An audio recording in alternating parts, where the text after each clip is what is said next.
Hey everyone, welcome back. It's time for episode 2 of Ask a Trans Woman. Alright, so if you've seen episode 1, you know how this goes.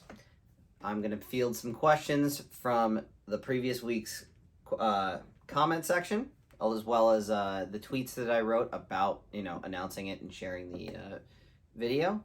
Lindsay's going to read them off camera, and she's going to randomize them so I don't know what's coming, and we'll go from there. What Lego set has been your favorite to build?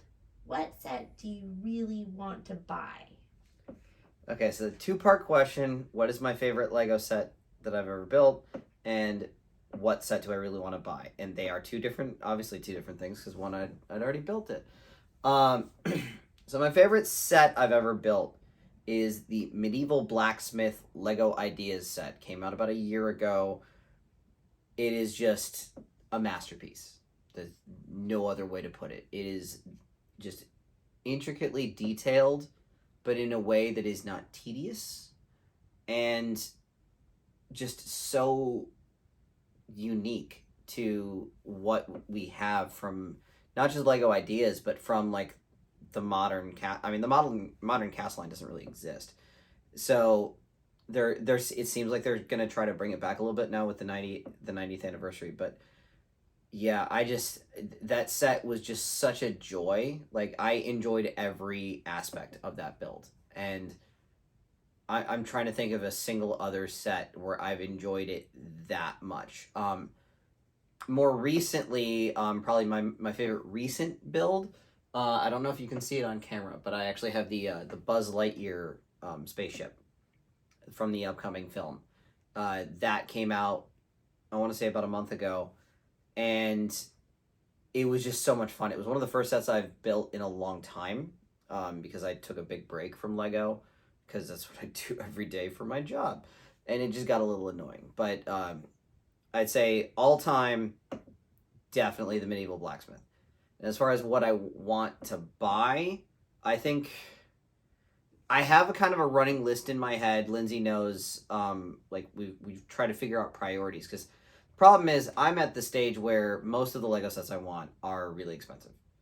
And even though I get a really nice discount, just from my job working for Legoland and all of that, it's still a lot of money. So it's kind of balancing, how do I want to prioritize what little disposable income I do have, which honestly right now is just not existent, and what can I wait on, what is going to be available in the future. Where I'm kind of stuck right now is I'd really like to get all of the football stadium or soccer stadium sets.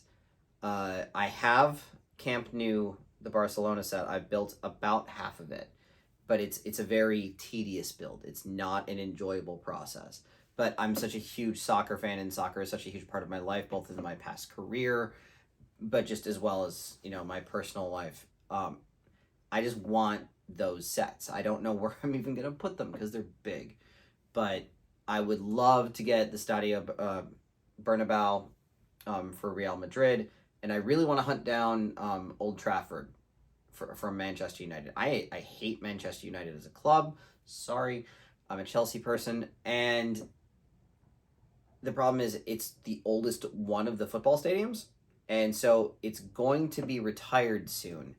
And I know I can still pick it up at Legoland, which means I'll get my discount, and I just don't know if it's going to be around long enough for like the big Christmas discount that we get, because we only get it on one day. And so I just don't know if it's going to be available. That's probably jumped to the top of my list just because it's going to disappear the fastest.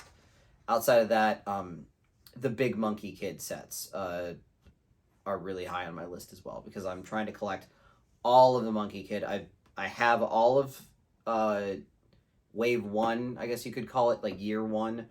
I have a big chunk of Wave 2, most of which I picked up a while ago, just never got to build. But Wave 3, I've just not picked up anything but I think one set. So I really want to get the big City of Lanterns set. as well as there's one coming out this summer that's like the temple in the cloud. I don't know the sky temple. I forget what the official name is. It just looks absolutely gorgeous, and that's jumping pretty high on my list as well. What is your favorite TV show and movie? Oh, we're going non-trans stuff to kick this off. All right, so what is my favorite TV show and what is my favorite movie? Recency bias is gonna kick in here because I don't know. Actually, no, it's not. Here's why. I'm a huge fan of the Marvel Cinematic Universe. And it's easy to jump in and say like, oh, Moon Knight. Because I absolutely loved the Moon Knight show. Probably the most enjoyable MCU experience I've had since really I think ever, because I had absolutely no idea what was going to happen. That being said, it's a 6-episode limited series. We don't know if there is a season 2. Excuse the interruption. Barking dogs. So my favorite TV show is actually Chicago Fire. That is not the soccer team, because if that was my favorite TV show, I'd just be in constant pain. We're terrible right now. But no, the television show is part of like the One Chicago line of shows run by the same guy that does Law and Order and all of that stuff. It's actually technically I think they're all in the same universe because they did some crossovers with SVU a while back. But Chicago Fire is my favorite of the 3. So much so that I actually, before I became a Lego builder, I was very, very seriously considering becoming a paramedic. I was looking to change careers. I was looking to, completely upend my life and do something different. And the only reason I went with Lego instead of being a paramedic was because when I finally made the decision, it was actually too late to get into the upcoming semester's program at my local community college. So I had to wait until January, and I couldn't wait that long, to just not work or do anything. So I decided to apply for a job I found while I was at MegaCon, and the rest is history. Oh, movie, right? Movie. Okay. As for my favorite movie, that's just such a loaded question because there's so many ways to answer that. Mm-hmm. And it's like a variety of different movies you like.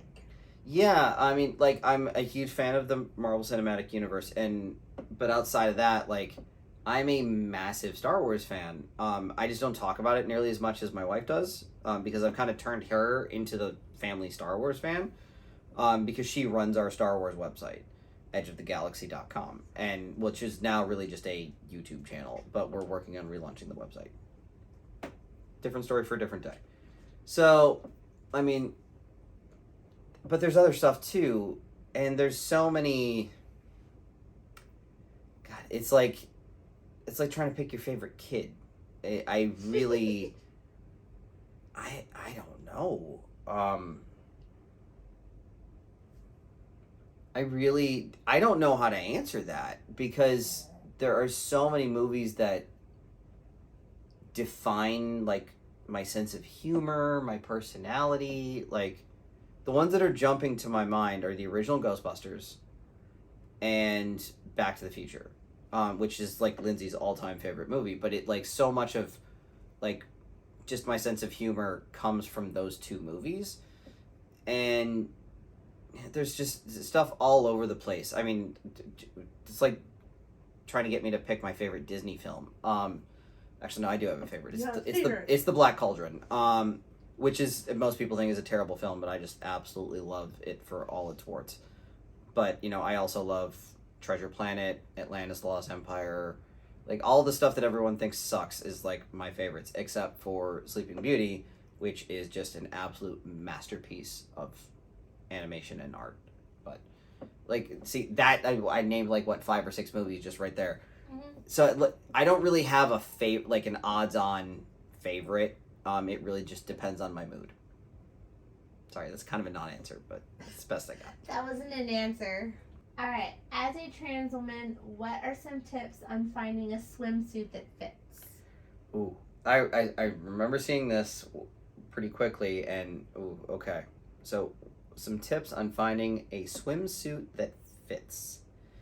So this gets us into some uncomfortable territory because we have to talk about your business, and this is specifically a trans woman problem, really, because you want to look cute and feminine, but nothing gives away that you're trans, like your business. Girl bulge. Yeah, girl bulge. Yeah, let's go with that. I was trying to not say the D word. No, So I don't want to say that. it's it's tight clothes. It's gonna show, unless you tuck.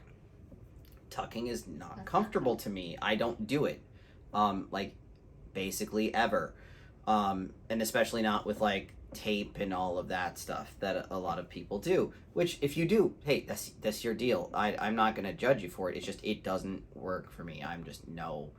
So that is kind of the first question you have to answer for yourself. How comfortable are you with things being noticeable? So when you do that, once you have the answer to that question, that's when it determines, are you going to go for a one-piece suit, a two-piece suit? Are you going to go for a certain style of bottom? Because like one piece, you're going to be relatively limited. Everything's just going to be kind of like that, like V shape at the bottom, for at least from what I see like at stores and stuff. And because we live in Florida, all we see are swimsuits at stores, like pretty much all the time. So because it's always swimsuit season and tourists always forget to bring them. So what I've started to go with is more of along the lines of a something that has maybe a little bit of extra coverage. So one of the bottoms that I've been using lately, it has like an additional, like there's the standard like brief bottom, the standard triangle shape, but there's like a almost like an extra skirt to it that helps cover the bulge area, and so it's basically non-noticeable. However, I've also kind of played with the board shorts look a little bit. Last summer we did a actually 2 days, one with just Lindsay and I, and then later it was like a Christmas gift from my parents for the girls, where we did a couple days at Discovery Cove, which is SeaWorld's dolphin experience. We got to swim with dolphins. It was life-changing. Just it was a religious experience for me. We'll talk about it in a different episode probably. During that experience, mostly because I was going to be around a lot of people, I went with the board shorts look. So basically I wore like boy mode bottoms, but I still wore a bikini top. And that allowed me to feel feminine while not having to worry about like, oh, what can people see? I wasn't going to worry about that. But as far as like finding stuff that fits, it really depends on your size and what style you're looking for. But an interesting tip that I did pick up long time ago, actually during my first transition, which we haven't talked about that yet. We will get to at some other point. But during my first transition, a good friend of mine, I asked her, because she was like, hey, do you want to go down to the pool? And I was like, I'm not prepared for that.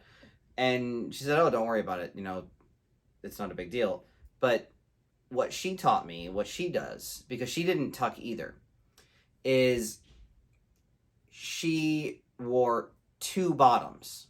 She would wear one that was 2 sizes smaller to kind of keep everything contained. And in that one, the color's irrelevant. It's basically just there. It's tucking without tucking. And that just kind of keeps everything nice and secure. It's slightly uncomfortable, but it's better than, your business popping out. And then she wore whatever she wanted underneath, as long as it covered the first bottom. So that's another route you can go. really it comes down to what you are most comfortable with. And hey, you know, you do you, because anyone that's gonna judge, like, honestly, screw them. What's been your most euphoric moment to date? Okay, so what's been my most euphoric moment to date? And it's funny because now we're gonna get back into my first transition, and it's weird because you'd think that, like, I've been doing this for 14 months, 14 months as of Saturday. Yeah, as of Saturday, and you'd think that, like, oh, like, during this transition, I've had all these, wonderful moments of gender euphoria. But believe it or not, it's actually during my first transition. So the first kind of trip that I went, I happened to go to a conference specifically for LGBTQ, or I think it actually may have even been specifically for trans people. Like, it was a tech conference. And there were only, I think, maybe like 20 of us there at the most. It was a very small thing. It was actually kind of sponsored by GitHub. It was kind of cool. But I was invited to speak because I'd done a bunch of speaking during my previous career as a WordPress developer. And so I developed this talk. And it was one of the first opportunities I had to go anywhere as my true self. And I was using a different name back then.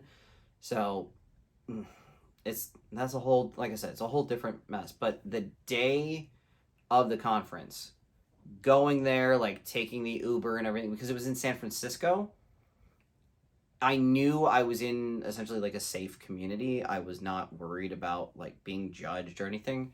And so I was allowed to just be myself. And I really enjoyed the conference, and I had a cute little professional look, and I was having fun.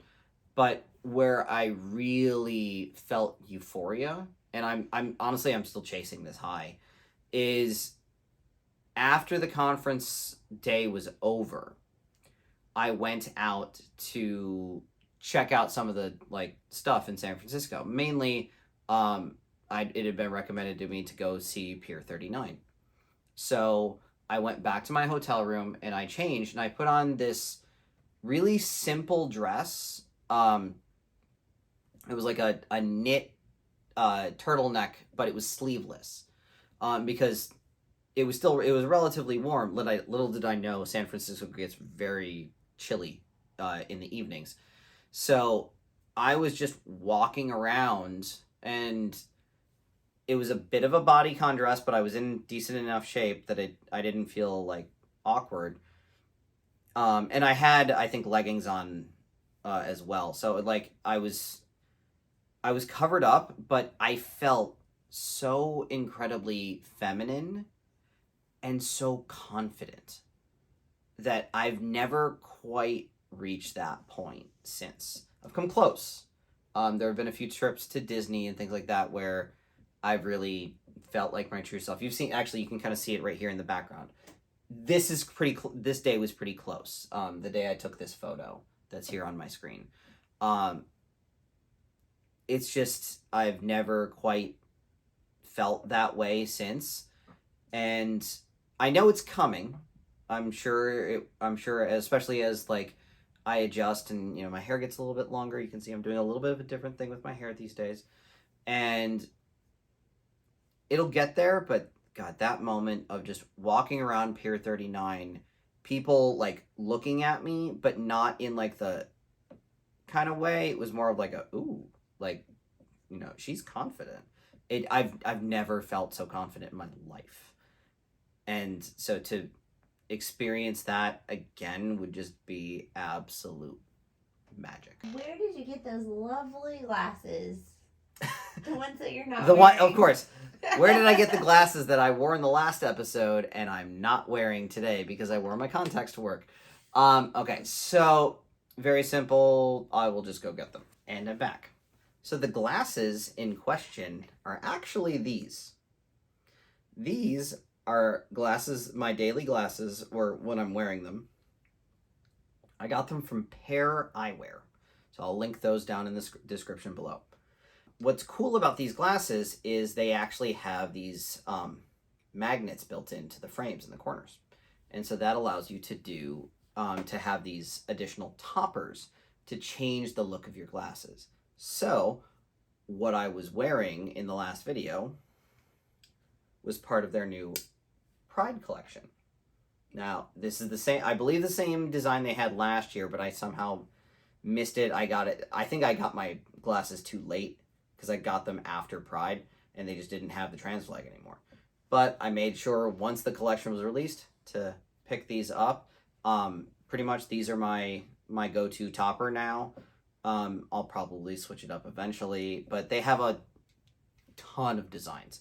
So again, link in the description below. It is not sponsored, but I do get like a referral bonus or something. Like I get like rewards points or something. So if you want to help me out, cool. What are some other trans creators or stories that you would recommend?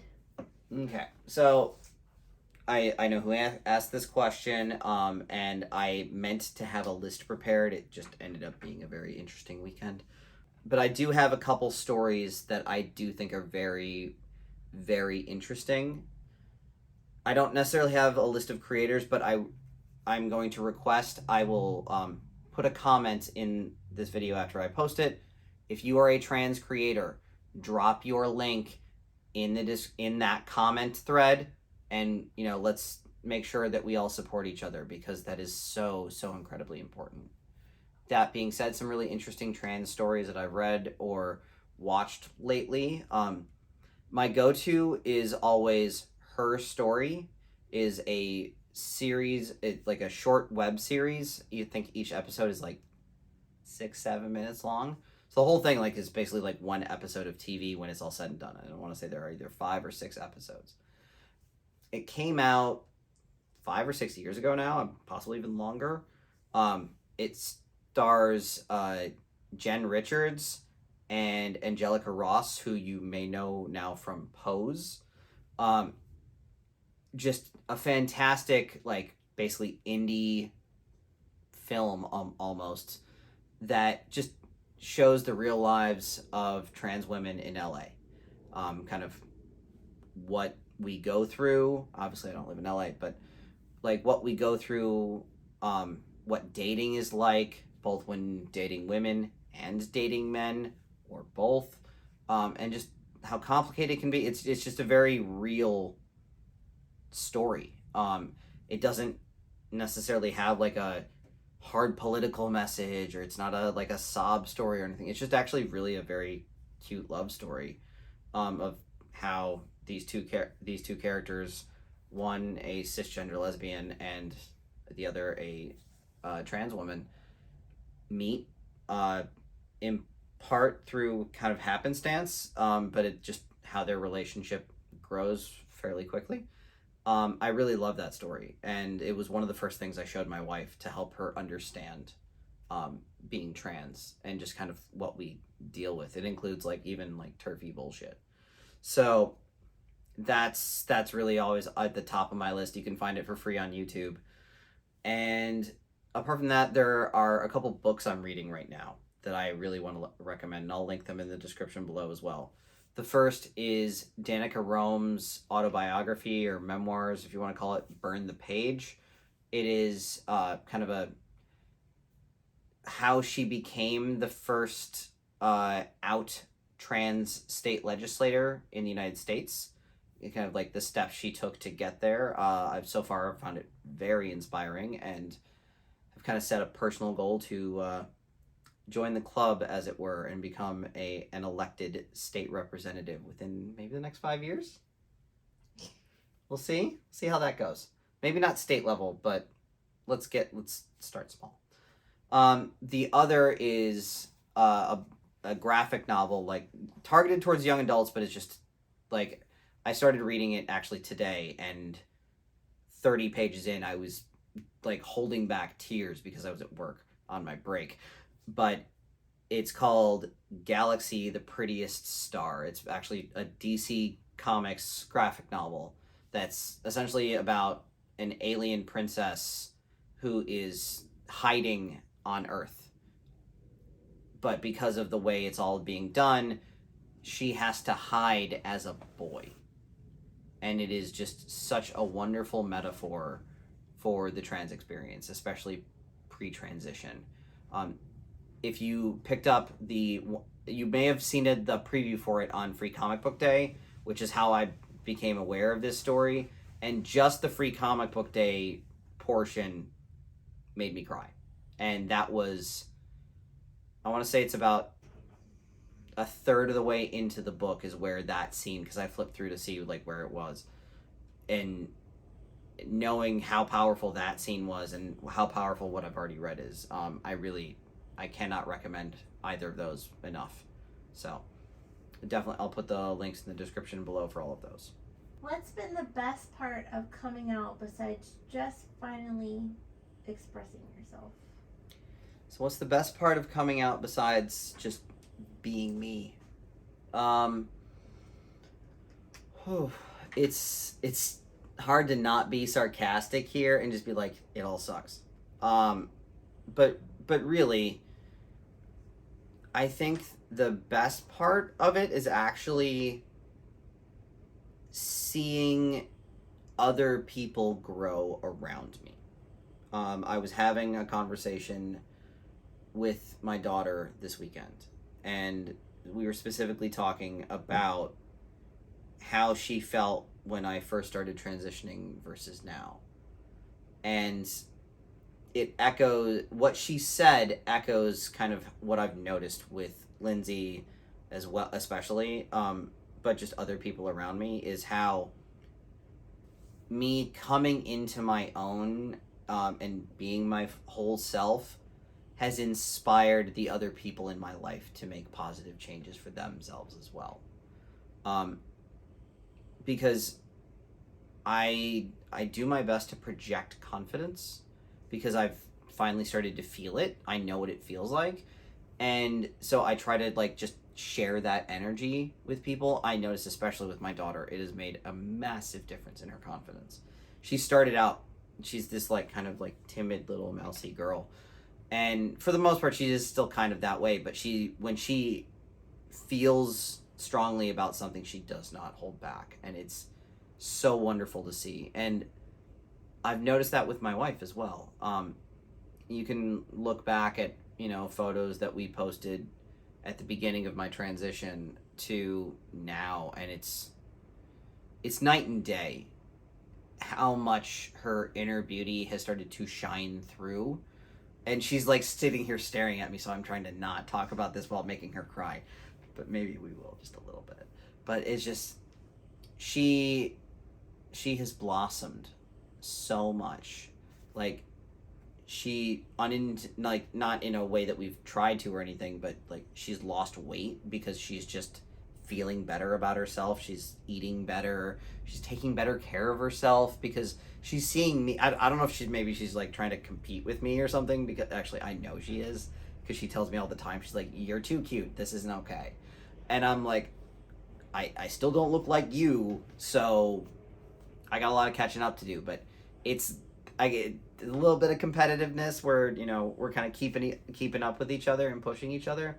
But she has, in teaching me how to do my makeup, she started to get more experimental and really hone her skills, especially with eyeshadow and false lashes, that I am not even capable of doing. But it pushed her into this kind of other level of just her personality, and it is a absolute joy to watch every single day. I'm getting a little emotional now, because it's deepened our connection.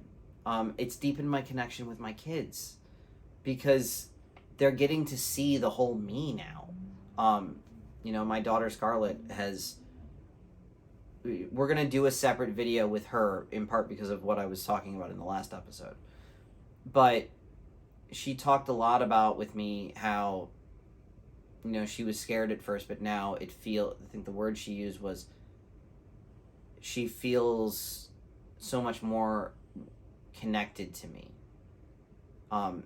That my transition is a part of her in a way that I don't fully understand what she meant. I didn't have the time in the moment to dig into, but I could tell she loves me deeply in a way that no one else does, not even Lindsay.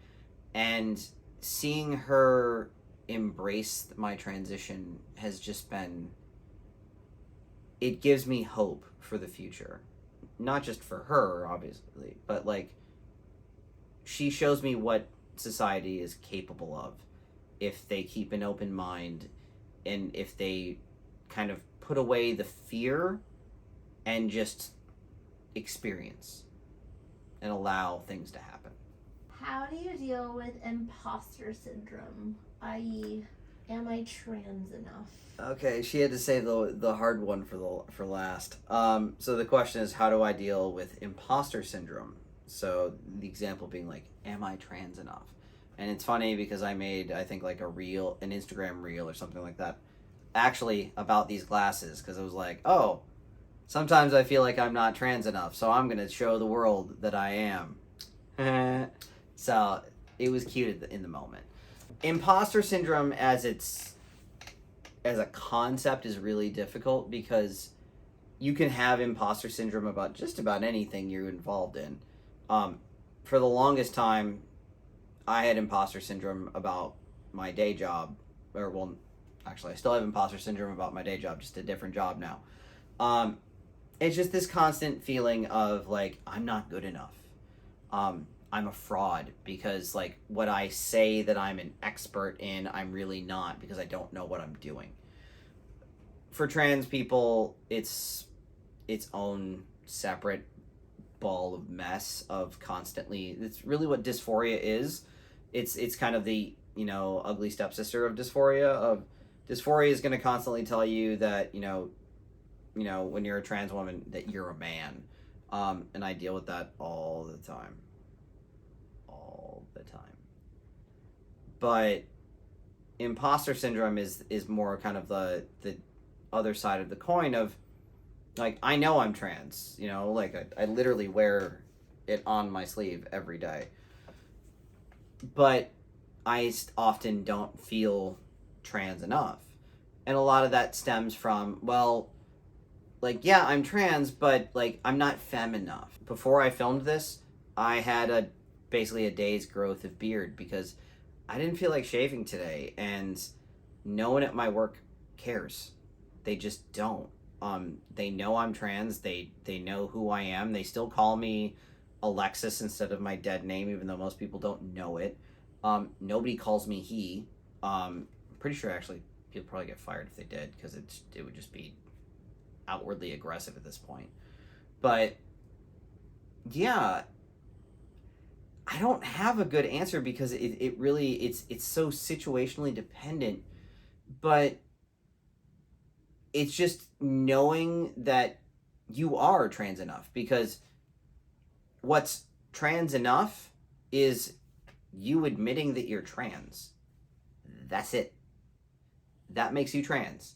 Because I'm sorry, cis people don't ask themselves that question. They just don't. So you are trans enough. And I'm trans enough. And that person's trans enough. And that person's trans enough. And all of y'all that say you're trans, guess what? You're trans enough. That's it. So I guess that's how I deal with it. It's just knowing that, yes, I am actually trans enough because I say I'm trans, and therefore that's enough. Anyone else that tries to tell you, oh, you're only really trans if you've been on HRT for 2 years, or if you've had this surgery or that surgery, or if you have an OnlyFans, like screw all that. Actually, no, I'm sorry. I do occasionally. Fuck that. No, there's no such thing as trans enough outside of you're trans. That's enough. I thought I would throw in one more question that the audience may be interested in how you deal with this issue. Okay. How do you deal with being misgendered? Oh, shit. How do I deal with being misgendered? I don't. Okay, so it's a complicated question, and it's a complicated answer, to be blunt. It depends on who it is. So I just referenced it a second ago. If someone misgendered me at work, and it's someone that I've worked with for, more than a few days, they're going to get corrected. And if they don't immediately apologize for it, there's going to be a discussion with the higher ups, plain and simple, because I'm not going to tolerate being intentionally misgendered at my workplace. I have a very inclusive workplace and a very inclusive company. I use the women's bathroom at work, always have, always will. Everyone knows I'm trans. Nobody has said to me that they care. And if they do care, let me put it this way: they've kept their mouth shut, because my bosses and everything have made it very clear that's not going to be tolerated. Otherwise, it does depend on the situation, because quite frankly, it's a safety issue. There's been some discourse going on around Twitter about like how we handle misgendering and things like that, and really, it is a person-to-person basis. I do not speak for anyone other than myself, but I'm happy to offer my personal advice. So it really depends on how safe you are in a situation, because if you get misgendered and it's the tone of voice and everything indicates that it's an attack, depending on where you are, who you're with, it just may not be safe for you to correct someone. And I say that because I drive through Polk County, Florida, 5 days a week, or 4 when I'm doing shorter weeks. But some places I go, I feel safe. Others, like I did this, I was talking about this weekend on Twitter, I do not. If I had been misgendered this weekend in the places that I was while my daughter was off doing a gymnastics tryout, I would not have said anything. Just because you don't know. You don't know the attitude of the person. You don't know, quite frankly, in the state that I live in and the area that I was in, if they have a gun. Maybe they make a decision that, you know what, they're going to kill this tranny. It just happens. Violence against transgender people is a epidemic. We don't have time to get into the details of that, but you just have to you have to be careful. But in places where I do feel comfortable, I will just very casually and politely say, I'm sorry, it's ma'am, or it's she, something. It depends on what they said. I get called sir a lot, in large part because like I said, I don't necessarily shave it when I go to work. So I also kind of go into a situation expecting it, because like, I know I'm a woman. I present myself, let's say 90% as a woman, but if I didn't shave that day, you mix that with my voice and someone hears me talking before they see me, they're gonna go to sir before they go to ma'am. It is what it is. What I find the most interesting is the people that will start saying ma'am or she or something like that, hear me speak and hear my deeper voice and correct themselves to sir. And I'm just like, really? Because usually when that happens, it's like, I'm in a cute sundress, I've got my makeup done, I am like to the nines, femme presenting. And they'll look at me up and down and be like, oh, okay, yeah, woman. And then I open my mouth and I'm just like, God damn it. Like, come on. So I don't really have an answer for that one. I just, I'd say, no, you were right the first time. So it really is a case-by-case basis. You have to do what you are comfortable with. And that may change depending on the situation you're in.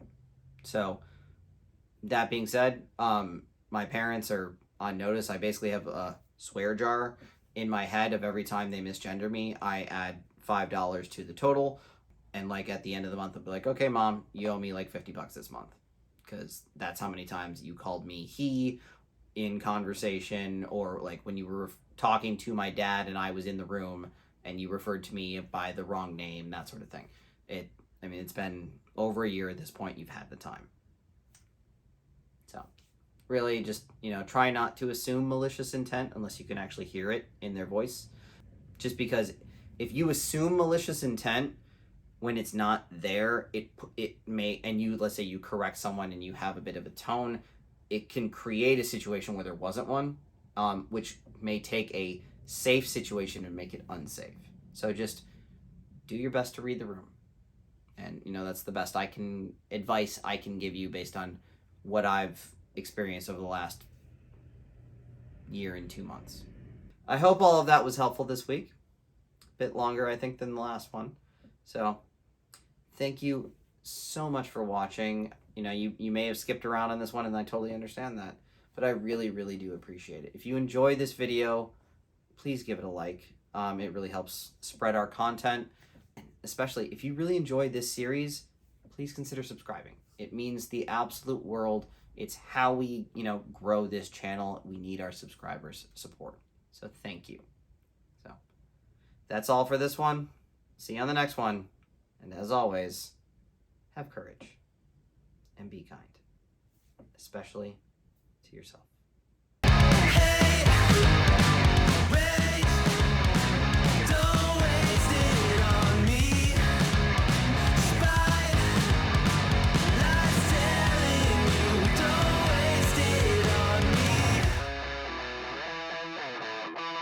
Did I brush you off?